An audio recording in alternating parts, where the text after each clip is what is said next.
Salam alaikum az-Zulf Laoun. Bonsoir. À chaque approche de l'Aïd, le même scénario se répète. Flambée des prix, colère des citoyens, puis solution d'urgence annoncée en grande pompe. Cette année encore, l'Algérie mise sur l'importation massive de moutons. De Roumanie, de Hongrie, de Géorgie, d'Espagne, de Syrie et d'ailleurs. Comme si faire venir des navires entiers de bétail suffisait à régler une crise devenue chronique. 1 million de têtes importées. Le chiffre impressionne, mais derrière l'effet d'annonce, une question dérange. Comment un pays aux immenses terres agricoles et à la longue tradition d'élevage en est-il arrivé à dépendre de l'étranger pour assurer un rituel religieux aussi central? Le problème n'est pas seulement celui du mouton, c'est celui d'un modèle agricole sans vision, livré aux spéculateurs, à l'absence de régulation et aux politiques improvisées. Chaque année, les autorités découvrent soudainement que les prix explosent. Chaque année, elles promettent de stabiliser le marché. Et chaque année, le citoyen paye plus cher. Importer peut soulager temporairement la pression. Mais importer n'est pas produire. Importer n'est pas réformer. Importer n'est pas bâtir une souveraineté alimentaire durable. À force de gérer l'urgence, le pouvoir transforme une fête religieuse en opération logistique internationale. Pendant ce temps, les éleveurs locaux étouffent entre le coût de l'aliment, le manque de soutien réel et les circuits opaques de distribution. Résultat, ni le consommateur ni le producteur ne sort gagnant. L'Aïd devrait être un moment de sérénité et de solidarité. Elle devient une année après année le révélateur brutal des fragilités économiques du pays. Derrière les cargaisons de moutons débarqués dans les ports, c'est surtout l'échec d'une politique agricole et économique que les Algériens voient accoster. Alors jusqu'à quand l'Algérie continuera-t-elle à importer ce qu'elle pourrait produire elle-même? Et surtout, combien d'Aïd faudra-t-il encore pour comprendre qu'on ne construit pas une souveraineté alimentaire avec des solutions d'urgence? Nous en débattrons avec nos invités juste après cette petite intro.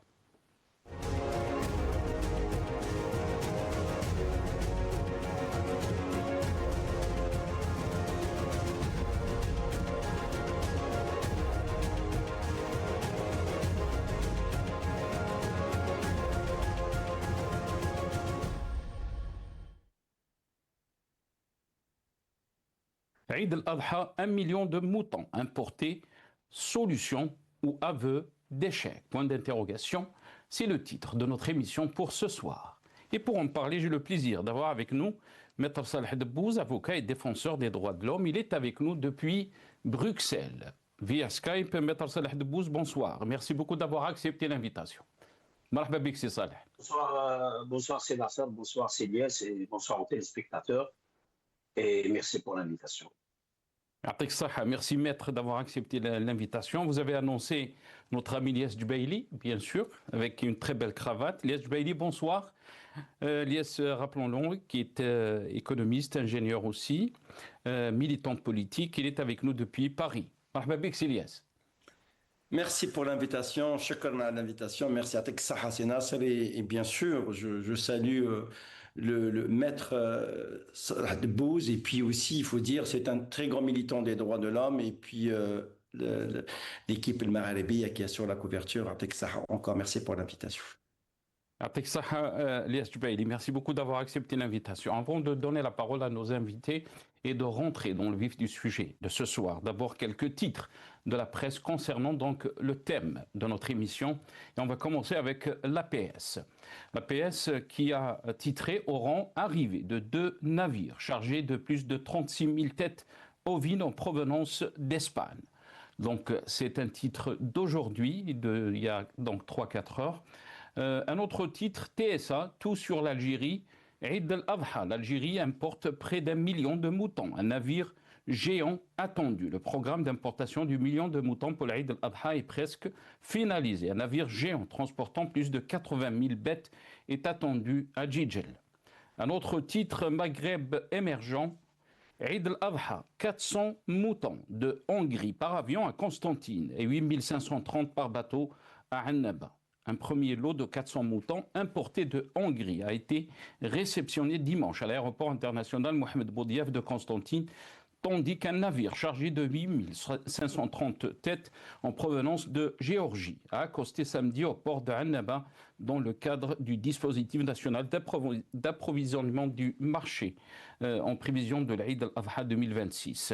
Fil d'Algérie, donc un titre en ligne, le port d'Annaba accueille une nouvelle cargaison de moutons en provenance de Syrie.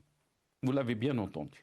Donc en provenance de Syrie. Le port d'Annaba a réceptionné ce samedi une nouvelle cargaison de moutons importés. Cette opération s'inscrit dans le cadre du programme du président de la République, Abdelmajid Tebboune, prévoyant l'importation d'1 million de têtes d'ovins afin d'approvisionner donc le marché national et de garantir la disponibilité des bêtes de sacrifice pour l'Aïd al-Adha 2026. Et on termine avec ce titre international de RFI, Radio France Internationale Algérie. À l'approche de l'Aïd al-Adha, les autorités préparent l'importation d'1 million de moutons. Voilà, donc quelques titres de la presse nationale concernant donc le mouton de l'Aïd al-Adha ou cette opération d'importation d'1 million de moutons pour l'Aïd al-Adha. Soundbite One, nos amis de la régie, on va voir donc la réaction des citoyens algériens, ceux qui ont eu la chance d'avoir un mouton, on va dire. On regarde ces images. بارك الله فيه ربي يستر وجزاه الله خير الله يبارك ما شاء الله والله العظيم بدون مجاملة يعني خير ربي خير الله خير الله نشكر الرئيس ونشكر يعني كل الوزارة تاعنا وكل يعني المسؤولين اللي قاموا بالمبادرة. Voilà, Maître Salah Debou, je vais commencer cette émission avec vous. Quelle est votre réaction? Bien sûr, on a entendu ce citoyen qui remercie le chef de l'État, Abdelmajid Tebboune, pour donc avoir la possibilité d'acquérir donc un mouton et de faire le sacrifice de Eid al-Adha. Bien sûr, il est très content, on le voit dans ces images. Mais quelle est votre réaction donc par rapport à cette opération d'importation d'1 million de moutons pour satisfaire donc l'opération, on va dire, Eid al-Adha?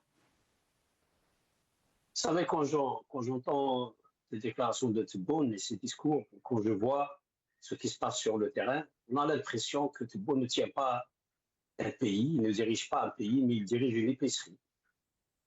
Parfois c'est la batata, parfois c'est le psal, parfois c'est la loubia, parfois c'est le hdes. Aujourd'hui c'est le mouton, après je ne sais pas quoi, après qui de temps en temps il diversifie, il sort de l'épicerie pour toucher un peu à la pièce détachée, le pneu.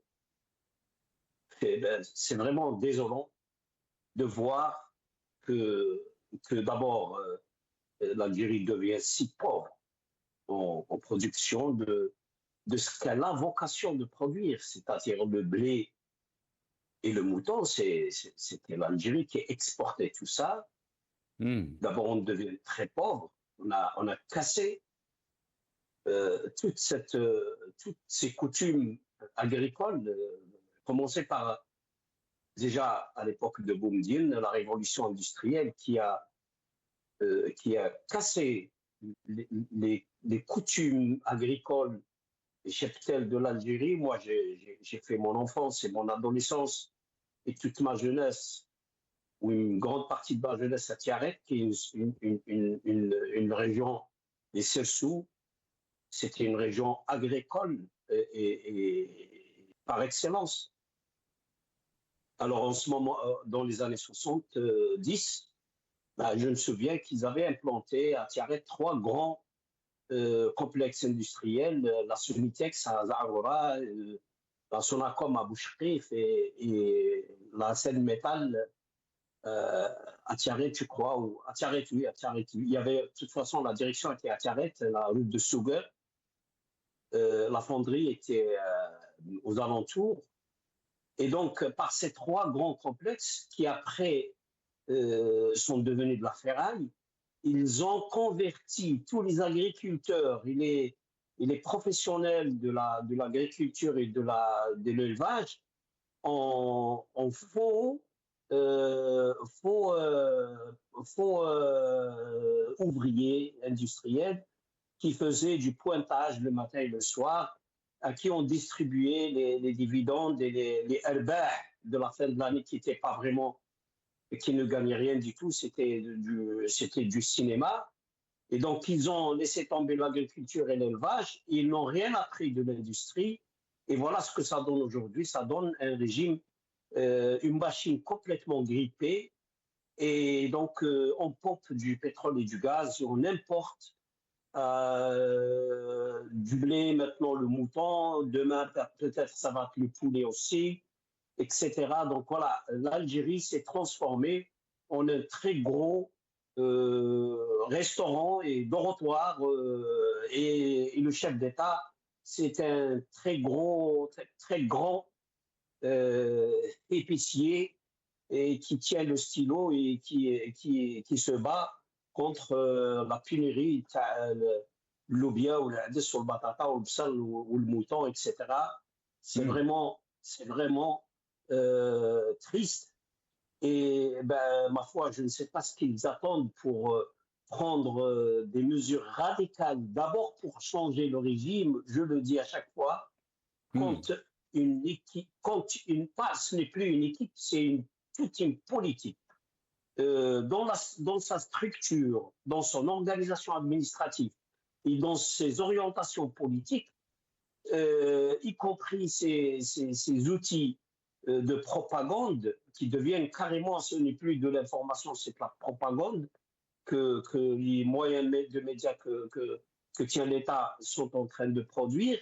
Quand tout ça sert à camoufler un échec flagrant, qu'est-ce qu'on attend pour attaquer le mal dans ses racines et commencer à faire du travail sérieux dans l'espoir que dans quelques décennies, on commence à récolter les fruits, parce qu'il faut pas penser qu'on peut redresser cette situation en un an ou deux. Tebboune est au pouvoir depuis 6 ou 7 ans. Normalement, on devrait avoir les prémices du redressement après 1 ou 12 ans, ou 2 ans.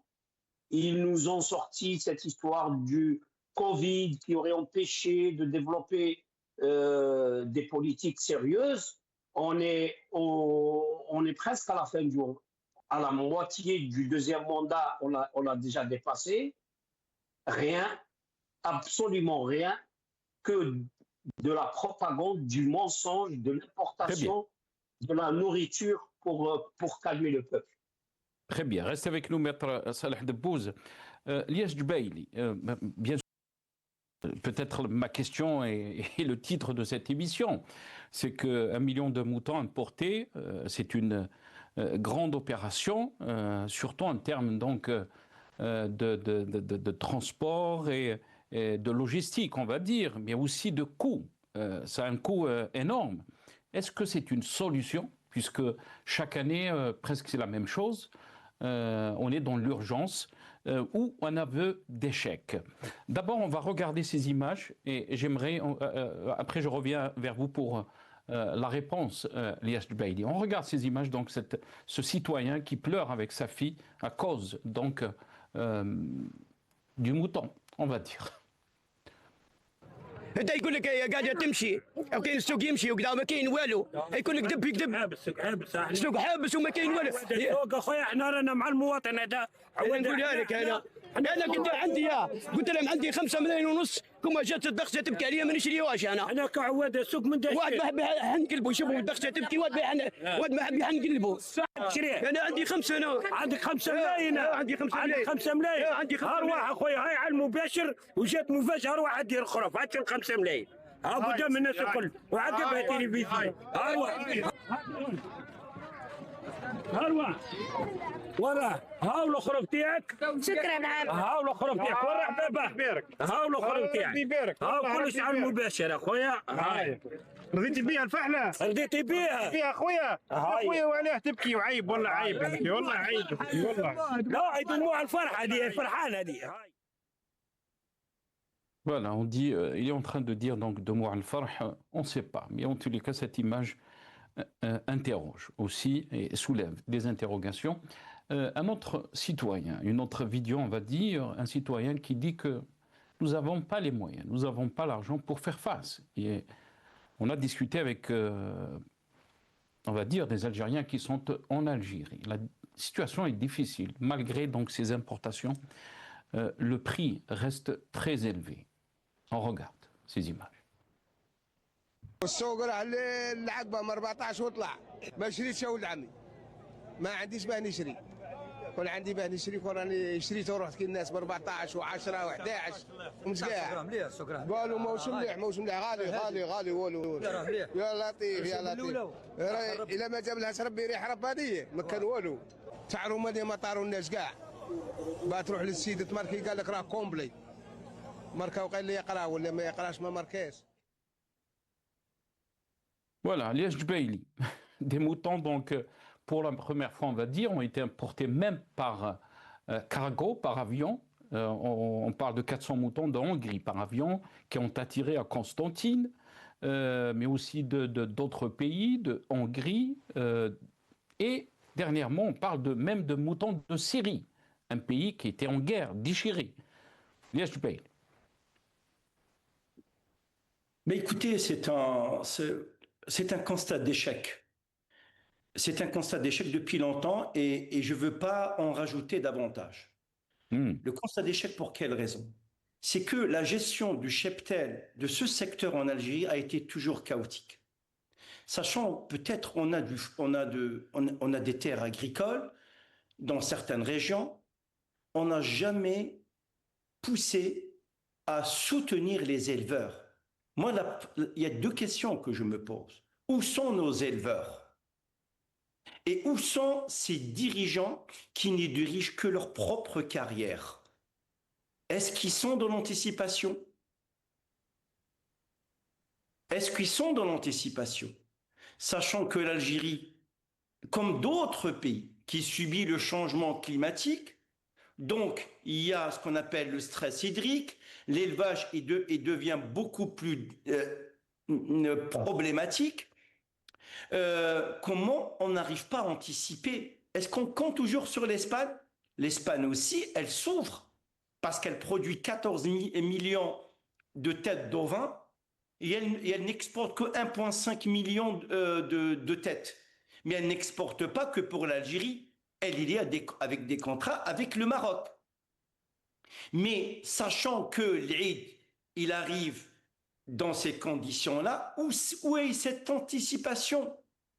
Comment voulez-vous qu'un simple citoyen, Khlini, au-dessus du SMIC, comment, avec la diminution du pouvoir d'achat, comment il arrive à acheter un mouton importé à 50 000 dinars? Je ne parle pas de 14 et 15 et 16 et 17 millions de centimes. Je parle de 5 millions de centimes. C'est-à-dire que le prix du mouton importé, ça revient 5 millions de centimes. Ça veut dire, qu'on le veuille ou non, que le mouton, il est subventionné par l'État. Ça veut dire où va l'argent du pétrole? Un. Deux, sur quel support de charge on a prévu tout ça? Sachant, l'Espagne ne peut plus subvenir à notre demande, forcément, parce qu'elle est juste à côté, il va falloir affréter d'autres avions cargo. Vous venez de le dire, l'avion cargo qui transporte 400 ovins, je trouve que c'est peu. Le coût pour un avion cargo, c'est peu. C'est quoi comme avion cargo? Est-ce qu'il a été dépêché en urgence? Ou est-ce que peut-être aussi on a des relations avec les Russes? Prenez un Antonov. Vous voulez satisfaire le peuple algérien, ou vous voulez donner une galerie comme ça qu'on arrive à gérer. Mais dans ce cas-là, est-ce que l'Aql Salim, vous importez 400 puis un avion cargo?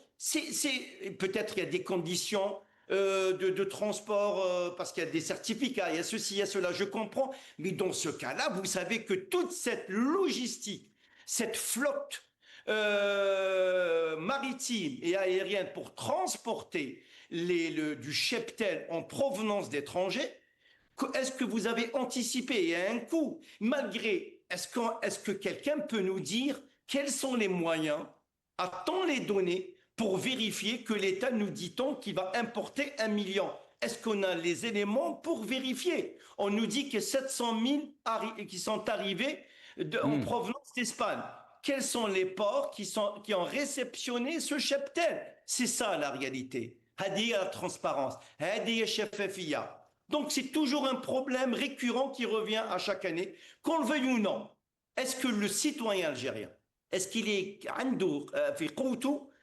la capacité à acheter un mouton importé à 50 000 dinars alors que le pouvoir d'achat il est en diminution nette? Et c'est ça la réalité. Après, on nous dit qu'on va passer par une plateforme numérique. Vous allez encore facturer la plateforme numérique. Vous voulez faire Raqmana. Il y a des choses d'abord qui sont prioritaires. Mais il y a des choses prioritaires. C'est la fiscalité qui doit être numérisée prioritairement pour militer contre la fraude fiscale. Mais Hedi, l'anticipation. Il fallait anticiper 6 mois avant.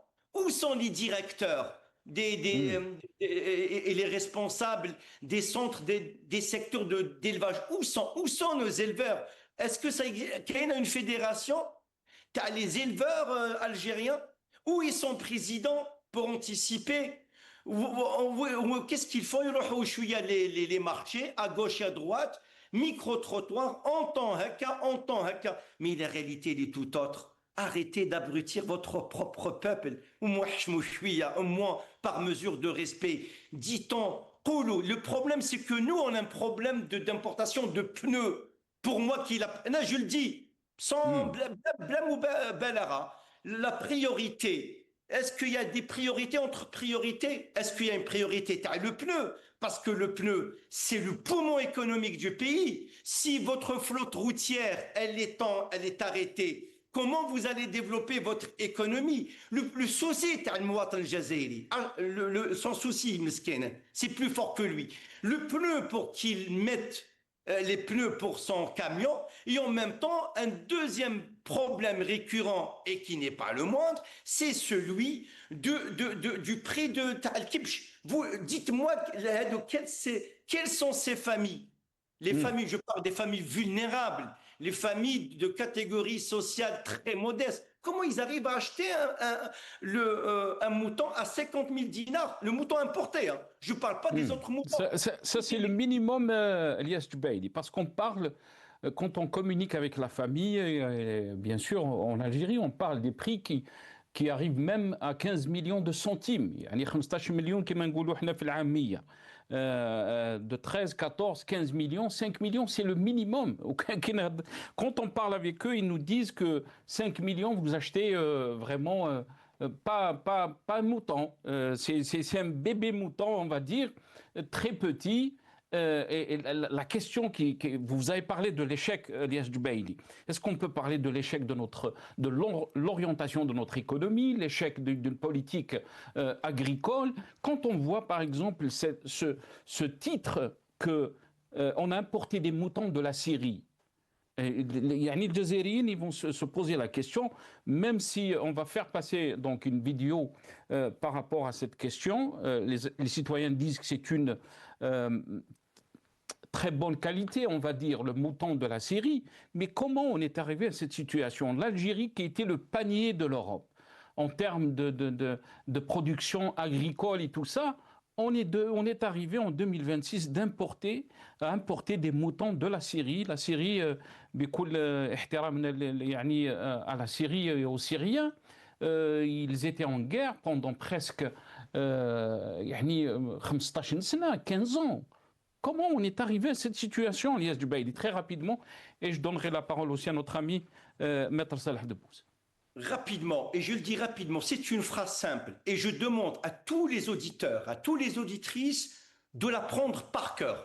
C'est un choix économique. Soit vous le faites sur la production, soit sur la consommation. Soit sur la production, sur la consommation. C'est que le pouvoir algérien, le régime algérien, les autorités algériennes ont fait le choix de miser ces dernières années que sur la consommation. Et comme la consommation elle est aussi, elle est liée à d'autres facteurs macroéconomiques qu'on ne peut pas. S'ils avaient misé sur la production, quand je dis la production, production industrielle, production agricole, agriculture, ainsi de suite, on ne serait pas arrivé à ce stade-là. Et si on veut remonter encore l'origine du mal, la révolution agraire, la nationalisation à outrance, on a cassé les pilotes, on n'a pas donné on n'a pas voulu soutenir des jeunes. L'Institut national agronomie, quand ils sortent, ils ne trouvent pas du travail. Donnez-leur des parcelles. Il faut que les banques concourent. Où sont-elles, ces banques publiques? À quoi bon vous donnez? C'est ça, les banques publiques, pourquoi? C'est pour contribuer à l'effort national. L'économie, c'est pas des sciences exactes. Il faut toucher à tout. La consommation. L'importation. Est-ce que vous vous rappelez, un certain temps, on importait même la mayonnaise? On importe tout et on importe n'importe quoi et on produit rien. Le résultat. C'est ça le résultat. Très bien. Et pourtant, un système économique ou la socio-économico-politique de l'Algérie. Très bien. Et pourtant, les Algériens ne mangent pas de viande comme ils mangeaient donc auparavant, parce que le prix de la viande est très très cher et qu'ils se sont dirigés vers le poulet, vers la production avicole, on va dire. D'abord, on regarde ces images. Un vendeur se moque, on va dire, il dit Tahia Romania ou Tahia Tebboune. ما كان والو لا بيع لا شرا ما كانش والله ما كان والو جينا من باتنا هاك شوف لا بيع لا شرا ها السوق راقد رومانيا بعد فوق لمه تحيا الرايس ديما الرايس ديما تبون ربي يعطيه ويمنيه مازال تتحول صح ايه مازال مليحه لكن شوفوا جابها كتبون انا فرحوا واش بعت اليوم؟ ما بعت والو ما كان لا بيع لا شرا تحيا رومانيا تحيا تبون ماذا بينا جبنا تبون يوفر لنا السلعه. Voilà. Donc, Tahia Romania, Tahia Tebboune. Mais aussi, on a parlé de cette question donc d'importation des moutons de la Syrie. On regarde ces images.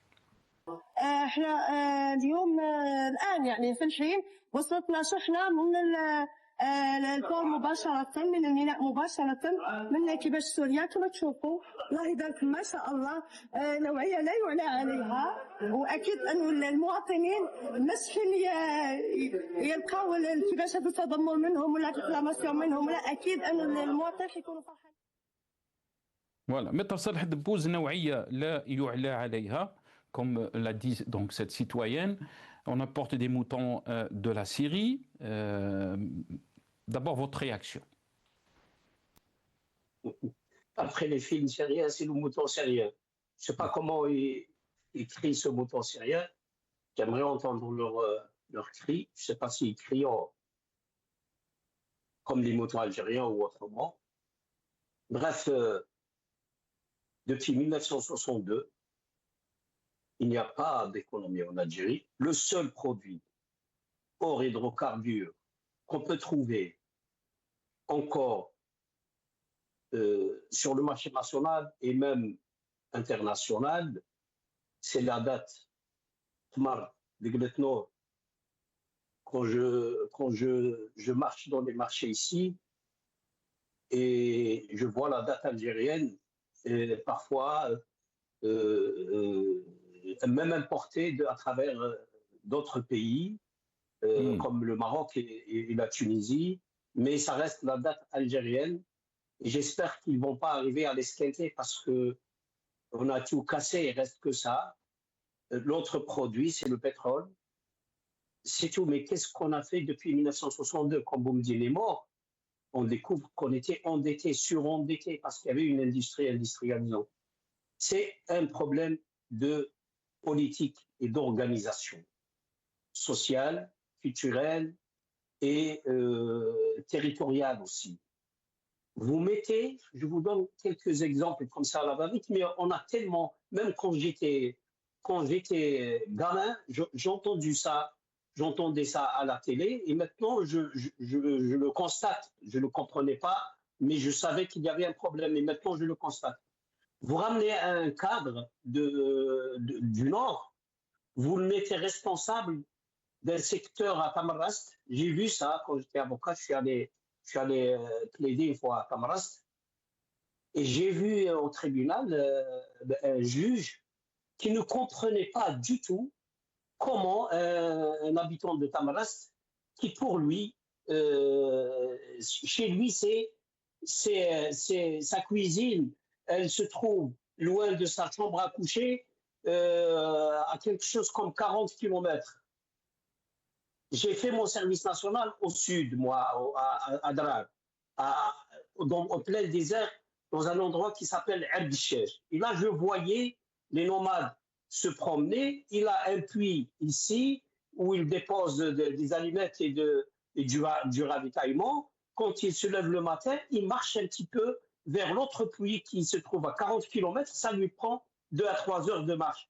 Pour lui, ici, c'est comme la cuisine et là-bas, c'est comme sa chambre. Ça, c'est sa culture. Vous ramenez quelqu'un d'Alger ou d'Oran, vous lui dites de juger dans un tribunal un nomade qui a pensé bien faire en construisant un abri pour Béchigui ou sa famille en plein désert. On le taxe et on le punit pour Bina Foudawi, par exemple. Avec ça, c'est de l'absurdité absolue. Vous ne pouvez pas prendre une loi à Alger qui peut servir au littoral exactement de la même manière comme à Tamarast. Et vous mettez un juge qui est né à Constantine et qui a fait ses cours, par exemple à Constantine, à Oran ou à Tizi Ouzou ou à n'importe quelle autre ville du littoral, à qui on a appris qu'il faut une règle, qu'il faut un code, qu'il faut punir et qu'il faut ceci et cela, et vous le parachutez à Tamarast et vous lui ramenez. Interdit, avec tout le respect que j'ai, Tergui, c'est pourquoi je dis Tergui ou Guéli, parce que c'est une question de culture. J'évoque ça pour un aspect culturel. Je donne des exemples. Et il se met devant le juge, il ne comprend même pas la langue. Et il regarde autour de lui, comme ça, il nous regarde, il nous dit Chigoul, ou Chigoul, le juge. Et on lui dit qu'il vous reproche d'avoir construit sans autorisation. Et il nous dit mais je suis chez moi, j'ai construit un abri où j'ai mis du Z pour cacher ma tête. Ben, il y a un policier qui est passé, qui lui a fait une convocation et qui est devant le juge. Il lui dit vous n'avez pas d'autorisation pour construire. Il est taxé de 8000 dinars, il ne comprend même pas c'est quoi. Et il lui dit bon, oui, il lui dit le juge, vous êtes taxé de 8000, il sort les 8000. Là, au tribunal, il voulait payer, il lui dit non, ça c'est un jugement, vous avez droit à faire appel, il ne comprend rien du tout. Et vous voulez faire marcher un pays comme ça? Non, tout est faux, ce n'est pas exagéré. Et ça va de pire en pire si on ne prend pas au sérieux, sur tous les aspects. Et on ne s'approche pas du peuple pour le comprendre. Est-ce que vous savez qu'il y a des apatrides en Algérie qui sont nés en Algérie, en plein désert, qui n'ont jamais été recensés, par exemple? Il y a des problèmes sérieux. Et les gens du Nord, je dis bien les gens du Nord, ils sont là à faire des chiffres avec des stylos et à faire de la propagande et à faire semblant de régler certains problèmes alors qu'ils ne font que contrarier d'autres. C'est-à-dire, vous avez des gens dans le monde, vous avez des gens à qui vous donnez un problème, ils vous donnent des solutions, mais vous avez aussi d'autres gens, et parmi eux, beaucoup de dirigeants algériens, à qui vous pouvez donner des solutions, et ils en font des problèmes compliqués. C'est ça la situation. Tout à l'heure, s'il parlait de banques, quelle banque? Est-ce que nous avons des banques? Vous avez le chef d'État qui vous dit que la masse monétaire qui circule, il y a une grande partie qui est fausse, Mzawara. Oui, quand il le dit, il dit Rani Khaïf, Panika. Les banques, c'est fait pour capter les richesses, le produit, c'est pas pour imprimer du papier qui n'a pas de contre-valeur. Qu'est-ce que vous allez donner au peuple comme prêt? Du papier. Vous donnez du papier, il va servir à rien parce qu'il n'y a pas de richesse qui reflète ces papiers, donnez-leur tout le papier que vous voulez, il ne va rien pouvoir acheter parce qu'il n'y a pas de richesse. Il n'y a pas de richesse pour vendre, il n'y a pas de production, il n'y a rien. Il n'y a que du papier. Ils sont en train d'essayer de voir comment ralentir, par exemple, à la fin du mois, comment ralentir le mouvement des postes et des banques pour ne pas distribuer du papier qui va servir à rien du tout. Ils sont leur créant des problèmes de panne, de machines qui ne marchent pas, etc. etc. Il y a un vrai problème de conception et de gestion de la politique, mais on fait semblant de ne pas comprendre ça. On donne des promesses. À chaque fois, vous avez un chef d'État et des ministres qui vous disent, le chef d'État, qu'est-ce qu'il vous dit? Il vous dit, moi, je donne des ordres. J'ai donné l'ordre au secteur de l'hydraulique. Mais quand le mec ne coupe pas plus de 48 heures, mais avec quoi? Tu n'as pas de moyens pour exécuter cet ordre, tu ne l'as pas le moyen. Les responsables qui vont exécuter ça, ils sont en face d'un réseau cassé, de barrages vides et d'une sécheresse et de machines qui ne font pas le dessalement convenablement. Il faut avoir les moyens de sa politique. Ce n'est pas kun fayakun. Il faut préparer tout ça pour pouvoir exécuter une politique. Donc, ça ne sert à rien de dire on va faire et on va faire alors qu'on n'a pas les moyens. Et maintenant, on n'a pas même les moyens humains, ce n'est pas seulement matériel, même les compétences, on ne les a pas. Très bien, restez avec nous, Maître Salah Debbouz. Lias Jubaili, Salah Debbouz, ce n'est pas la politique de Kun Fayakoun, mais aussi il y a un problème dans cette gestion de dernière minute. C'est un problème qui est récurrent. On parle donc d'une gestion par rapport à un secteur comme le secteur de l'agriculture ou agricole. Peut-on parler de souveraineté alimentaire lorsqu'on importe un produit de fête nationale et religieuse? D'abord, on écoute le ministre de l'Agriculture qui a dit que l'année prochaine, le prix va baisser, d'après lui. On l'écoute. استقرار كبير للأسعار انطلاقا من السنة القادمة بالنظر إلى عدد من العوامل الموضوعية. العامل الأول الموضوعي هو التكفل بالصحة الحيوانية بشكل جاد، لأنه باش نصارحوا بعضنا بعض التكفل بالصحة الحيوانية لم يكن بشكل جاد معناتها في السنوات الماضية للأسف. النقطة الثانية هي توفير الأعلاف بشكل كبير لا سيما الشعير، وعلى مدار السنة كان هذا مطلب المربين أنه يتم توفير الشعير على مدار السنة وبأسعار تنافسية، وهذا ما نقوم به حاليا. الشعير متوفر وبأسعار جيدة بالنسبة لهذه الشعبة. والنقطة الثالثة هي تشجيع المربين معناتها الكبار اللي عندهم تكلفة الإنتاج منخفضة، واللي راح أيضا يمكن من تخفيض من هذه تكلفة الإنتاج، بالإضافة إلى التعريف. Voilà, donc le ministre Yassine Oualid, le ministre de l'Agriculture, Lias Jubaili, cette gestion de l'Aïd, l'importation d'1 million de moutons et tout ça, révèle qu'il y a un vrai problème dans la gestion de notre pays à tous les niveaux, pas seulement au niveau de l'agriculture. Qu'est-ce que vous en pensez, Lias Jubaili? Tout d'abord, il faut commencer par un point très important. Le secteur de l'élevage, du cheptel, ovin et bovin est défaillant en Algérie. Depuis des décennies est défaillant. C'est un secteur qui a complètement été abandonné. C'est un secteur qui n'a pas été pris en charge dès le début et surtout après la fin de la révolution agraire. C'est-à-dire un moment où on a commencé à libérer un peu les secteurs, on n'a pas su nous concentrer, mutualiser les forces, les compétences agricoles, industrielles et expertes pour ce secteur, sachant que nous avons les terres, nous avons les terres agricoles. Certes, il y a le changement climatique, certes, il y a le stress hydrique, mais quand même, nous avons les moyens et les compétences pour en faire un grand secteur, avec même une surproduction. Et à chaque fois, on est pris de court par des fêtes religieuses, surtout la fête Eid al-Adha.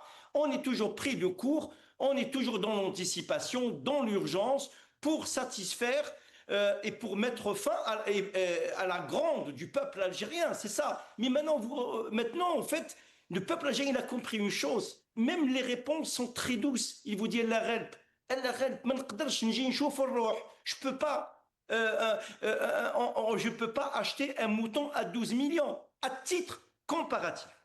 À titre comparatif. En économie, on doit comparer. Les époques sont pas pareilles, mais on peut comparer. Parce que, certes, la temporalité change, mais les gestions, on peut les adapter par rapport aux configurations internationales, au changement climatique, au changement économique. En 1980, un mouton de 20 kilos coûtait 4000 dinars algériens.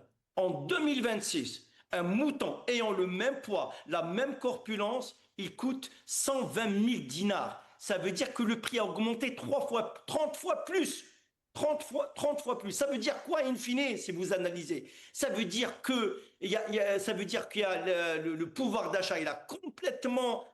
il est complètement je veux dire, en baisse totale. Ça veut dire que le pouvoir d'achat, il est chaotique en Algérie. Ça veut dire que le citoyen a du mal à aller au bout. Ça veut dire que la gestion macroéconomique, elle est défaillante. Ça veut dire que l'anticipation, elle est toujours mise en sommeil. Ça veut dire que les secteurs, les responsables de l'État ont complètement passé à côté de la plaque, c'est-à-dire ils sont là que pour gérer leur carrière. Il n'y a pas une transmission. Est-ce que قولوا لي برك نحب نفهم انا كمواطن وتقولوا لي اتونسيون يكتبوا لي جبايلي اتونسيون انت تيري برك في المغاربيه. انا je pose une question qui est très simple.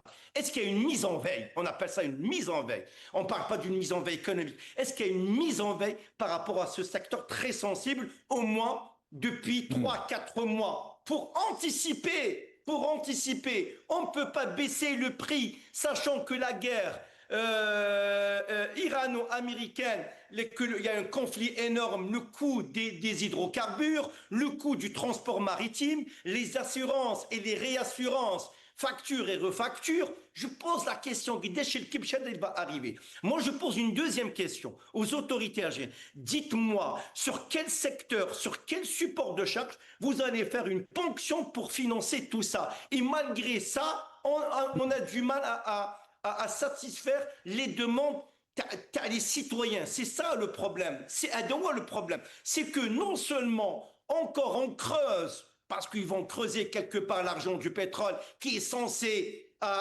pour moi, l'argent du pétrole est censé alimenter les secteurs les plus sensibles et névralgiques de l'économie. Quant au Talkbesh, on peut être autosuffisant. علاش n'importe الكبش من روماني علاش n'importe الكبش من السيري علاش n'importe الكبش من l'Espagne. Pour quelle raison à chaque fois l'importation? Pourquoi à chaque fois on importe? C'est ça. Monsieur Tebboune, je vais diminuer la facture de l'importation à ma connaissance. Mais quand vous diminuez, monsieur Tebboune, monsieur le chef d'État, monsieur le président de la République, quand vous envisagez de diminuer la facture de l'importation, a priori, c'est une bonne chose. Mais si vous n'avez pas l'équivalent, si vous n'avez pas une alternative, c'est-à-dire vous n'avez pas des secteurs agricoles qui sont vivants, vous n'avez pas des grandes fermes qui produisent, vous n'avez pas des éleveurs soutenus par l'État, c'est comme si on n'a rien fait. Au contraire, la facture va augmenter et va encore augmenter davantage, et les coûts additifs du transport. Et aussi demander une question. L'alimentation du bétail, ça coûte cher parce que aussi ça vient aussi de l'étranger, on importe tout de toute façon. Donc la facture, moi j'aimerais bien savoir le ministre, parce qu'on n'a pas un ministre d'économie, on a un ministre des finances. Peut-être, oui, on n'a pas de ministre d'économie, on a un ministre des finances. Dites-nous, c'est quoi la facture? Et cette facture, qui va la supporter? Est-ce que ça va la supporter? Est-ce que le peuple? Ou est-ce que le contribuable avec des impôts indirects? C'est ça la réalité. La réalité, in fine, le simple citoyen d'une famille normale algérienne, mais tout à l'heure, avec l'éleveur,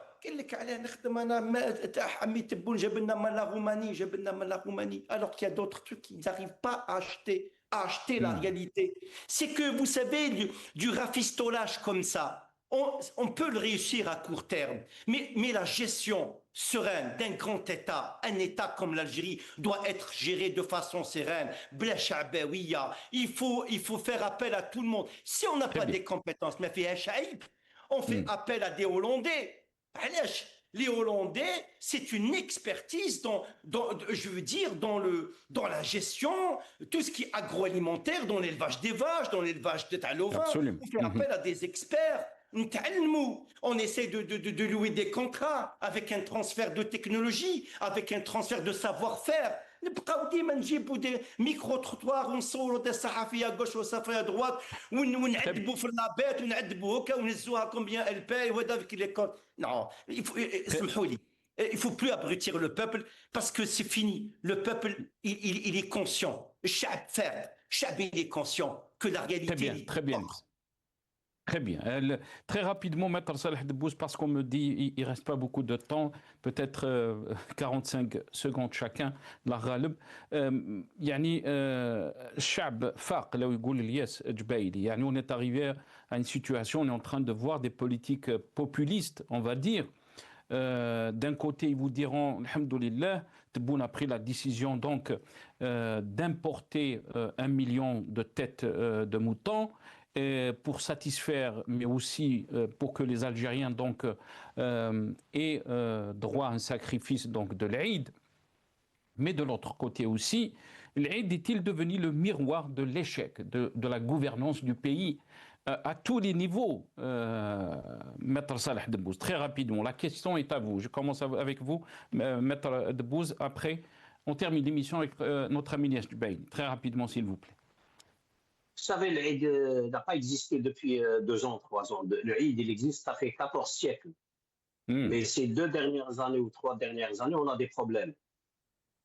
De 2, les Hollandais, ils sont experts en Hollande, ils ne sont pas experts en Algérie, parce qu'il y a un climat, un environnement, et des coutumes, et un comportement socio-culturel spécifique à l'Algérie, et un autre comportement socio-culturel spécifique à la Hollande. La Hollande, ils ont le mouton, mais ils ont aussi le porc, mais ils n'ont pas le Eid Kebir. Donc, c'est une consommation monotone, régulière, il n'y a pas de problème. Mais en Algérie, vous avez un environnement, un climat spécifique, et vous avez que le mouton et un petit peu pour le nord, les vaches, et un petit peu pour le sud, les chameaux, et vous avez un Eid qui vous tombe tous les années, une consommation gigantesque. Donc, il y a un environnement climatique, culturel, spécifique et à la région. Donc, les experts de la Hollande, ils sont bons pour la Hollande, mais en Algérie, il y a aussi des experts en Algérie, mais on les casse. Alors, si on doit importer, moi, je préfère commencer à importer un chef d'État, par exemple, de l'Allemagne ou de la Chine ou du Japon qui sait faire de la politique. On commence par là, par exemple. Au lieu de mettre des gens qui sont des bras cassés à la tête de l'État et de casser tout, s'il faut importer, là, il faut commencer par le sommet, faire des politiques raisonnables et raffinées au plus haut sommet de l'État, et ensuite on descend petit à petit. يعطيك الصحة بارك الله فيك Maître Salah Debbouze. Lies Jubaili, très rapidement s'il vous plaît, parce qu'on me dit on doit donc clôturer l'émission, finir l'émission très rapidement, Lies. Je suis d'accord avec Maître Debbouze, mais pour les Hollandais, c'est les Hollandais qui ont construit New York. C'est le savoir-faire hollandais, certes. Le savoir-faire hollandais, il est transfrontalier. Au fait, je parle de la gestion, de la façon.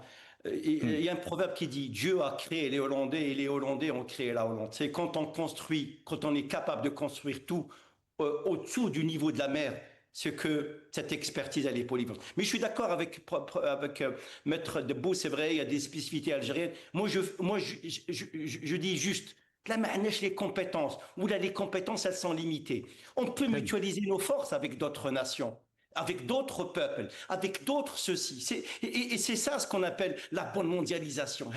C'est pas rester pour soi, ou le chéquier, et j'importe, et je creuse davantage des dépenses publiques, et Merci beaucoup, au lieu d'investir les infrastructures hospitalières, les infrastructures d'autres. Ça, c'est très important. Mais je suis d'accord sur le... Merci, Liège. Je sais que c'est une question qui va revenir, mais je sais aussi que vous avez des obligations.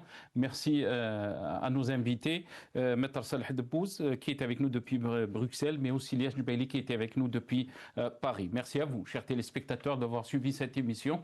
Ya'tikum saha wa tawala.